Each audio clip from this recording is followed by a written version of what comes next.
Hi, everybody. This is Silvio Canto in Dallas, Texas, on Wednesday, January the 14th, and welcome to our commentary.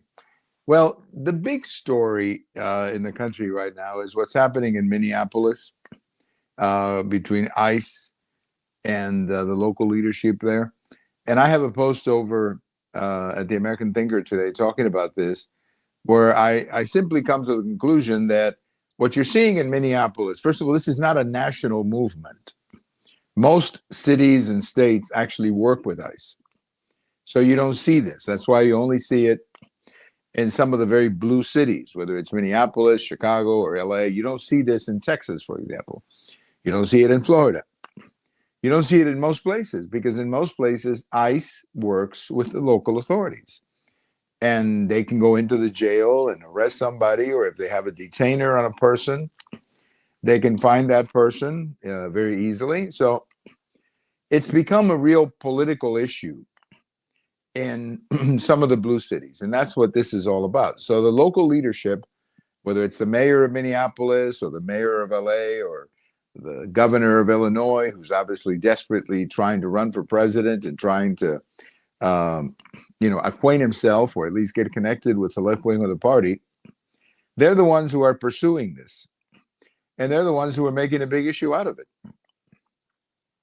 And I think it's a losing issue for the Democrats, by the way. If they want to make this a national issue, if they want to run in 2026 with the idea of abolishing ICE, if that's going to be their issue, look, this is going to be as beneficial to them as defund the police. Because I think most Americans understand why you need something like ICE. And the argument that the Democrats are making in some of these cities is so emotional. It's all about emotions. There's really no logical argument to it. They're simply saying, well, we don't want ICE in our city. Well, no, but that's like saying we don't want the IRS in our city. We don't want the EPA in our state. I mean, that's just the way it is. These are federal programs. So I think it's all about politics.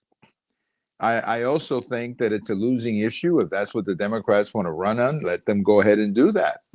Now, President Trump has already said that they're cutting back on some of the payments and some of the funding of these sanctuary cities. Frankly, I like that because you got to hit them where it really hurts.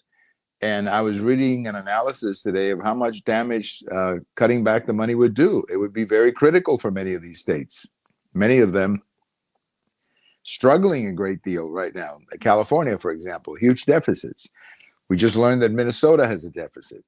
So, if all of a sudden they're not getting the federal money, that's going to really hurt them. That's going to really hurt them. So, but I think President Trump has no choice here.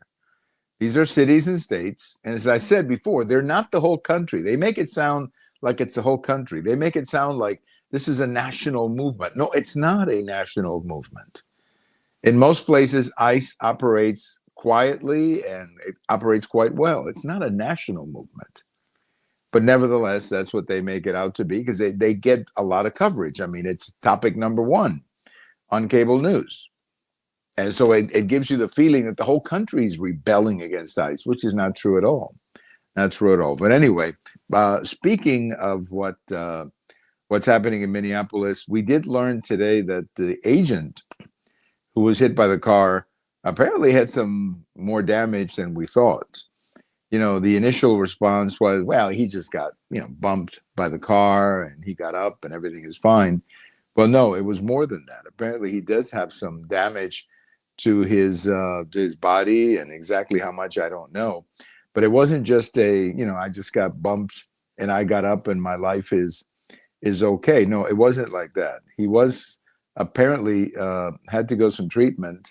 We hope that he's okay. We hope that he's okay.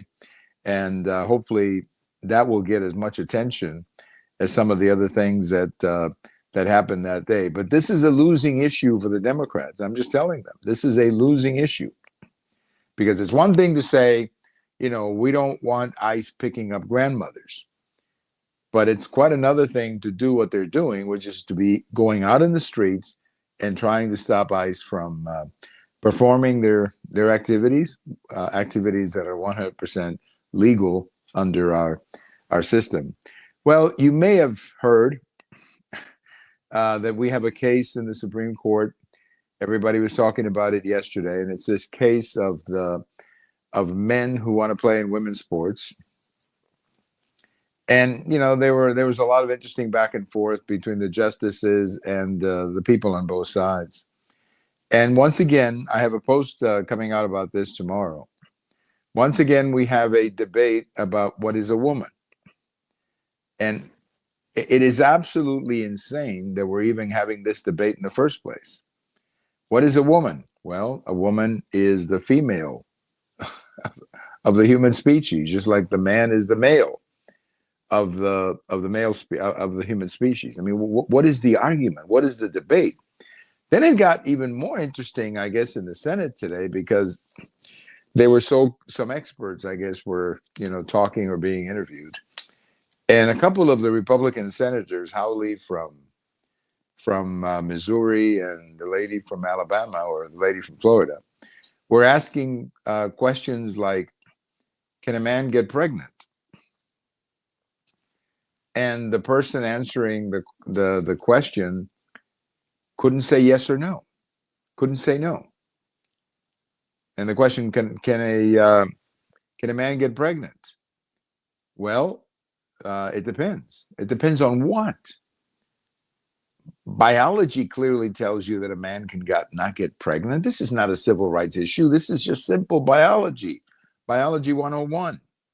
If you remember when you took your biology class in ninth grade, I mean, that was my experience. When I took my biology class in ninth grade, I remember on the very first day of class that the teacher, who was a pretty popular teacher, he was a French gentleman, very French gentleman guy, really handsome guy. All the girls in the ninth grade class were madly in love with him. So the very first day of class, the biology teacher looks at the class and says, "Okay, everybody please open chapter 7. And everybody goes, "Well, that's interesting. First day of class, we're jumping to chapter 7. What's going on?" And he said, "Okay, everybody look at chapter 7. That's what everybody wants to look at." Well, chapter 7 was the one about the reproduction of the birds and the bees chapter. And he was saying, everybody wants to look at this chapter, and we'll get to it eventually, but just so that everybody knows, it's chapter 7. So this whole thing that a man can get pregnant is insane. But that's what the Democrat Party, I shouldn't say the Democrat Party, but elements of the party have come to, particularly, I guess, the same people who want to abolish ICE. And you have to sit there and say to yourself, what is going on with that party? What in the world is going on with that party or people in that party that they're even thinking like this? A man getting pregnant and they have a difficult time answering that question? I mean, that should be a very simple, no, a man cannot get pregnant, Senator. I mean, that should be a very simple yes and no question or yes and no answer. But anyway, that's where we are. And that's why we have these stupid cases before the Supreme Court about men playing in women's sports.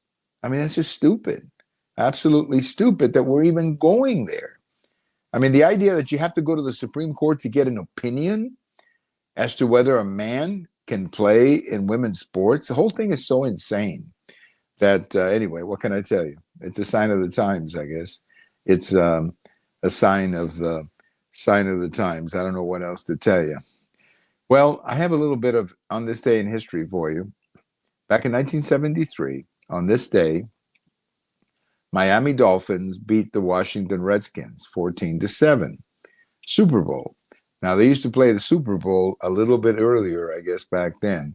Now we play it in February, but back then they got it out of the way by the middle of January. And the Dolphins beat the Redskins 14-7. But what was so spectacular about that game is that it ended the one and only perfect season in the history of the NFL. The Dolphins went 14-0 during the regular season, and then they won 3 games in the postseason, ending 17-0, so being perfect for the whole season. Nobody has done that before. Actually, I think the Patriots were 18-0 and then lost the Super Bowl. But other than that, I can't think of anybody else. There have been some teams that have gone 15-1. but never perfect like the Dolphins. Don Shula was the coach. Tom Greasy was the quarterback. That was a great team, by the way, the Dolphins had back then. But they were perfect. And at one point in that game, the Dolphins went to kick a field goal. Had they made the field goal, the final score would have been 17-0, or the same as their season, 17-0, 17 wins, 0 losses. But they blocked the field goal. The Redskins scored, so it became 14-7. They came very close to winning the game 17-0 in their perfect season of 17-0. So that was kind of a little trivia coincidence for you. But the Dolphins of 72-73, one of the great teams of all time, had a perfect season. It's never been done before. As I said, some teams have come close. I think the Bears were 15-1 one season. The Patriots, of course, 18-0, and they lost the Super Bowl. But man, when you go perfect like that, everything has to happen. It's sort of like pitching a perfect game. Everything has to happen. And that was a great team, those Dolphins of the early 70s. Thank you for listening. This is Silvio Canto in Dallas, and we'll talk to you later. Bye-bye, everybody.